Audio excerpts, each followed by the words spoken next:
Opening arguments this morning in the human trafficking case against the Alun Farms brothers. Brothers Alec and Mike Hsu are charged with forced labor, visa fraud, conspiracy, and other counts. Prosecutors say they recruited 44 Thai immigrants with false promises and kept them working on their farm as indentured laborers. Good evening, I'm Laura Yamada. Paula Akana has the night off.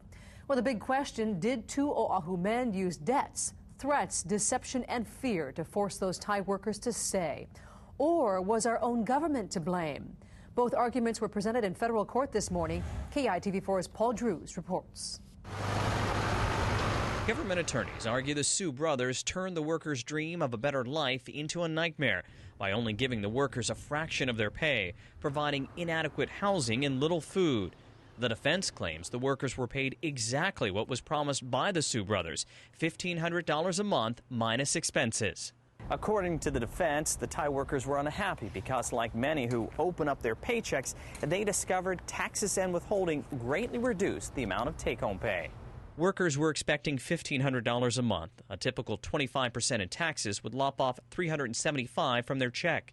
Workers also had $8.59 a day deducted from their pay for meals. That took out another $258. That left workers with less than 60% of what they were expecting to be paid. The defense counters workers were properly housed and fed and that it was the federal government who cut the dreams of the workers short by not renewing their visas after only 5 months. The attorney for Alec Hsu agreed this case has been a nightmare.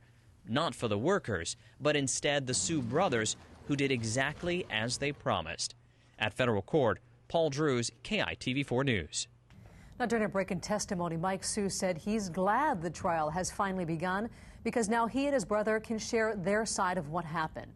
Both the government and defense attorneys have dozens of witnesses lined up in a trial that is expected to take weeks.